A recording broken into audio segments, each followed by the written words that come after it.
اعوذ باللہ السمیع العلیم من الشیطان الرجیم من حمزہ ونفخہ ونفثہ۔ سورہ المائدہ کی آیت نمبر 11 میں اللہ رب العالمین کا ارشاد گرامی ہے، اے ایمان والو، اللہ کے اس احسان کو یاد کرو جو اس نے تم پر اس وقت کیا تھا جب کافروں کی ایک قوم نے ارادہ کیا تھا کہ تم پر اچانک حملہ کر دے۔ اللہ تبارک و تعالیٰ نے ان کے ہاتھوں کو تم سے روک لیا، وہ تمہیں قتل نہیں کر سکے، اور اے ایمان والو، اللہ سے ڈرتے رہو اور اسی پر بھروسہ کرو، اور مومنین کو تو اللہ ہی پر بھروسہ کرنا چاہیے۔ حضرت انس رضی اللہ تعالیٰ عنہ فرماتے ہیں، صحیح مسلم کی حدیث ہے، اہل مکہ میں سے اسی آدمی مسلح ہو کر تنعیم کے پہاڑ سے رسول اللہ صلی اللہ علیہ وسلم پر حملہ آور ہوئے۔ وہ یہ چاہتے تھے کہ رسول اللہ صلی اللہ علیہ وسلم اور آپ کے اصحاب غفلت میں ہوں تو ان کو حملہ کر کے قتل کر دیں۔ رسول اللہ صلی اللہ علیہ وسلم نے انہیں پکڑ کر قید کر لیا، پھر انہیں چھوڑ دیا۔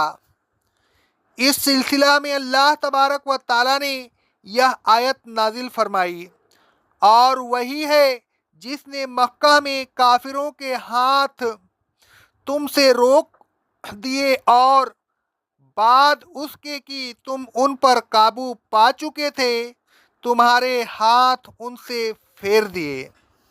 حضرت سلمہ بن عقو رضی اللہ تعالیٰ عنہ فرماتے ہیں، صحیح مسلم کی حدیث ہے، میرے چچا عامر قبیلہ عبدلات کے ایک شخص کو جس کا نام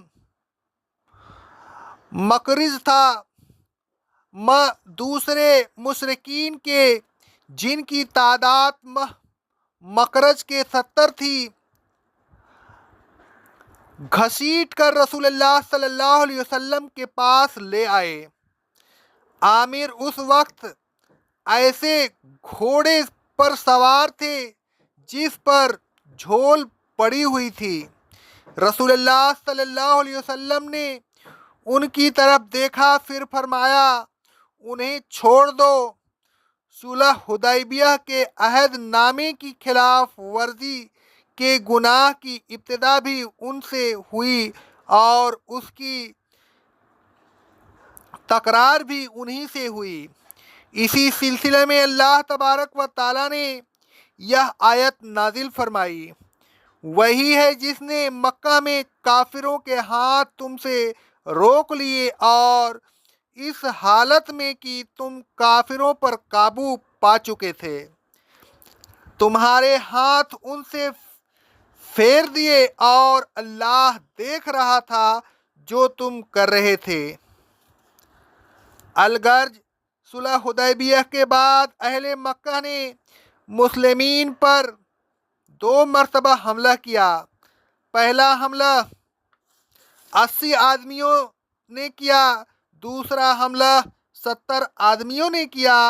پہلے حملہ کرنے والوں کو رسول اللہ صلی اللہ علیہ وسلم نے گرفتار کر لیا، پھر چھوڑ دیا۔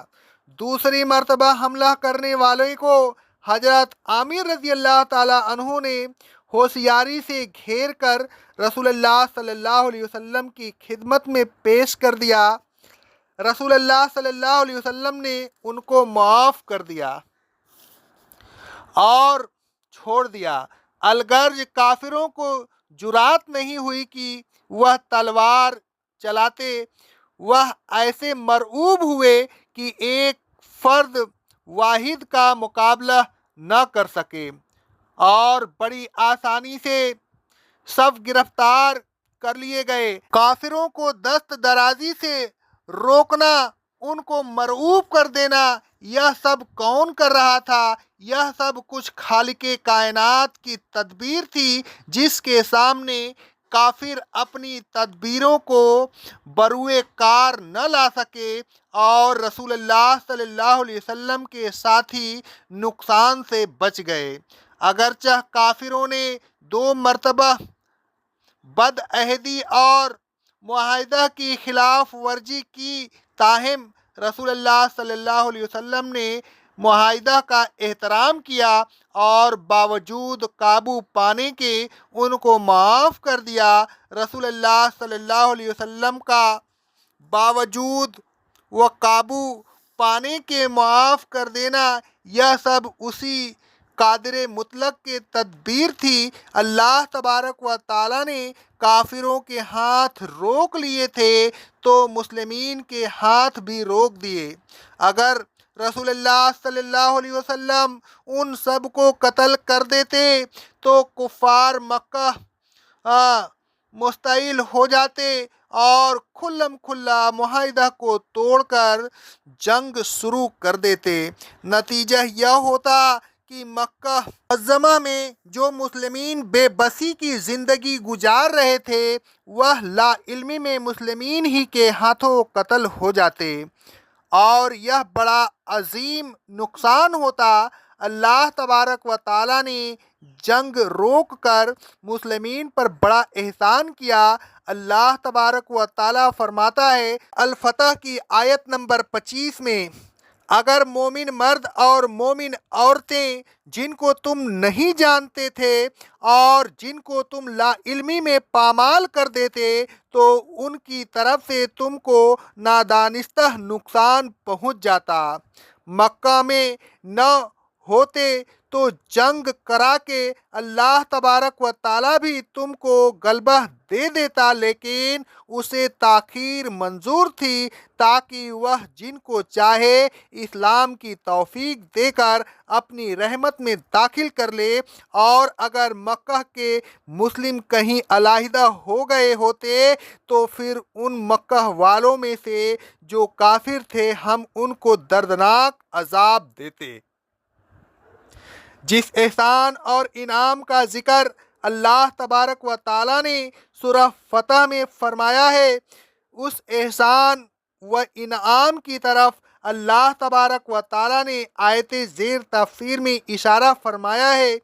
اوپر آیت نمبر 7 میں اللہ تبارک و تعالیٰ نے تکمیل دین کی تعلیم نعمت کو یاد دلایا تھا، اور اس آیت میں جنگ روک کر مسلمین کو جانی نقصان سے بچانے کے انعام و اکرام کو یاد دلایا ہے۔ انعام الہی کو یاد دلانے کا مقصد یہ ہے کہ مسلمین پوری طرح اللہ تبارک و تعالیٰ پر توکل رکھیں اور صبر و استقامت کے ساتھ دشمن کے مقابلہ پر ڈٹے رہیں۔